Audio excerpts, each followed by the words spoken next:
sont en train de faire, venez là. C'est de l'intimidation. Vous avez vu, c'est la police. C'est la police qui est en train de filmer. Prenez-le. Prenez-le. C'est de l'intimidation. C'est ce que fait la police sénégalaise. C'est aujourd'hui une police qui est au service d'un pouvoir dictatorial. On empêche aux gens de venir à Mbour. Pour là. Parce que, paraît-il, le lieutenant, c'est lui qui est là devant. Il a reçu des instructions, vous pouvez le prendre. Il a reçu des instructions lui disant que Bougane bu mu yegg si ci tefesu Mbour man may sénégalais mënuma yegg si tefesu Mbour mënoon ngeen ma téye ba ma bañ a yegg si. Vous êtes qui? Parce que vous êtes en tenue. On vous respecte. Mais respectez les Sénégalais. Respectez les Sénégalais. Loolu moom mooy dëgg. Vous ne pouvez pas vous permettre certaines choses. C'est de la dictature et c'est rien d'autre. Vous pouvez envoyer ça à votre boss. Envoyez ça au ministre de l'Intérieur parce que moi je me cache pas. Voilà. Maintenant, président, qu'est-ce que vous comptez faire? Mais on fait rien. Il nous interdit l'accès. Ils disent qu'on est en rassemblement. On n'est pas en rassemblement. Moi, je suis seul. Vous me filmez, non? Je suis seul. Au contraire, c'est eux qui sont en rassemblement. Voilà. Mais ñun kenn mënuñu tere dem ci Sénégalais yi wax seeni problème. Nappkat yi dañu sonn. Amuñu jën moo tax ñu sol suñu dàll ñëw ci ñoom. Kenn duñu tere ñu ñëw wax ak nappkat yi. Kenn mënuñu koo tere. Vous pouvez rendre compte. Rendez compte à vos supérieurs. Et mon lieutenant, dites à votre supérieur que Bougane était à Mbour. J'ai été à Joal. J'ai rencontré les pêcheurs. Wax nañ ma seen ay jafe-jafe. Géej gi bu amul jën, il faut ñu xam kan mooy responsable bi. Et le responsable aujourd'hui mooy ñi signer ay accord de pêche. Responsable bi aujourd'hui mooy ñi permettre ay bateau tubaab ñu jóge fële ñëw ci Dakar ñëw si suñuy géej di lekk suñu jën di jël suñu xaalis di ñu toroxal mareyeurs yi toroxal nappkat yi toroxal waa Sénégal voilà. Voilà. Vous pouvez transmettre ça. waaw d'accord nee na vous pouvez transmettre ça sous l'acclamation aussi di nga xam ne mooy public bi pêcheurs yi nga xamante ni sont en train de faire, venez là. C'est de l'intimidation. Vous avez vu, c'est la police. C'est la police qui est en train de filmer. Prenez-le. Prenez-le. C'est de l'intimidation. C'est ce que fait la police sénégalaise.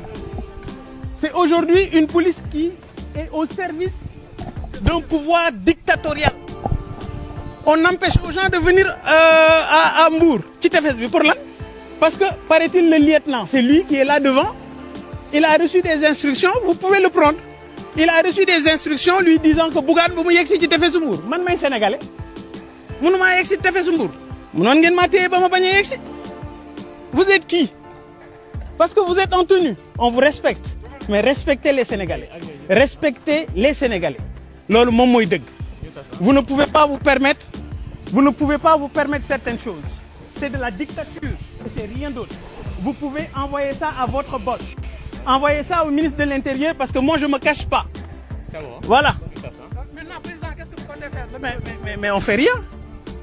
Il nous interdit l'accès. Ils disent qu'on est en rassemblement. On n'est pas en rassemblement. Moi, je suis seul. Vous me filmez, non? Je suis seul. Au contraire, c'est eux qui sont en rassemblement. Voilà. Mais ñun kenn mënuñu tere dem ci Sénégalais yi wax seeni problème. Nappkat yi dañu sonn. Amuñu jën moo tax ñu sol suñu dàll ñëw ci ñoom. Kenn duñu tere ñu ñëw wax ak nappkat yi. Kenn mënuñu koo tere. Vous pouvez rendre compte. Rendez compte à vos supérieurs. Et mon lieutenant, dites à votre supérieur que Bougane était à Mbour. J'ai été à Joal. J'ai rencontré les pêcheurs. Wax nañ ma seen ay jafe-jafe. Géej gi bu amul jën, il faut ñu xam kan mooy responsable bi. Et le responsable aujourd'hui mooy ñi signer ay accord de pêche.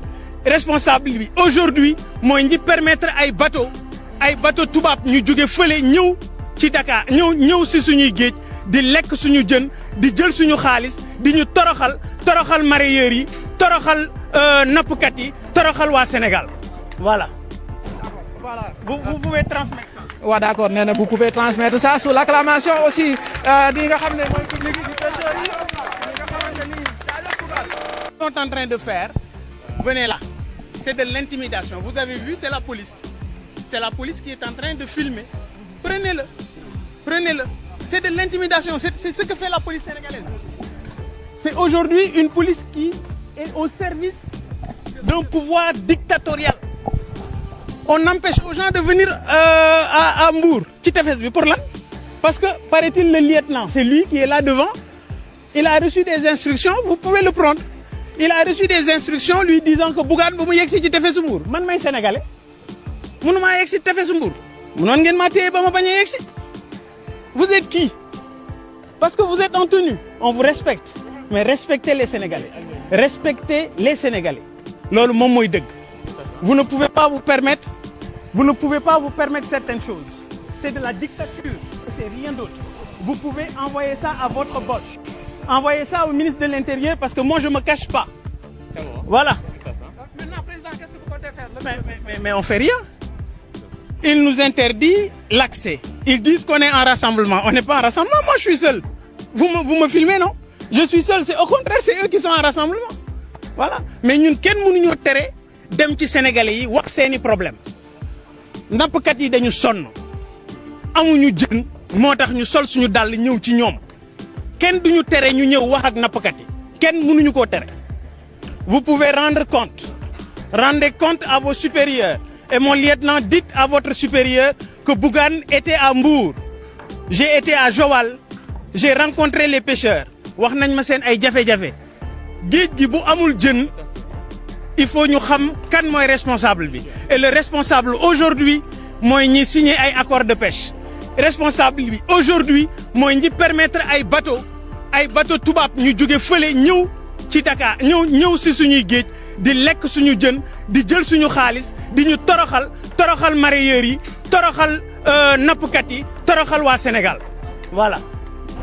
Voilà. Vous pouvez transmettre ça. waaw d'accord nee na vous pouvez transmettre ça sous l'acclamation aussi di nga xam ne mooy public bi pêcheurs yi nga xamante ni sont en train de faire venez là c'est de l'intimidation vous avez vu c'est la police qui est en train de filmer prenez-le c'est de l'intimidation c'est ce que fait la police sénégalaise c'est aujourd'hui une police qui est au service d'un pouvoir dictatorial on empêche aux gens de venir à Mbour ci tefes bi pour lan parce que paraît-il le lieutenant c'est lui qui est là devant il a reçu des instructions vous pouvez le prendre il a reçu des instructions lui disant que Bougane bu mu yegsi ci tefesu Mbour man may sénégalais mënumaa yegsi tefesu Mbour mënoon ngeen maa téye ba ma bañ a yegsi vous êtes qui parce que vous êtes en tenue on vous respecte mais respectez les Sénégalais respectez les Sénégalais loolu moom mooy dëgg vous ne pouvez pas vous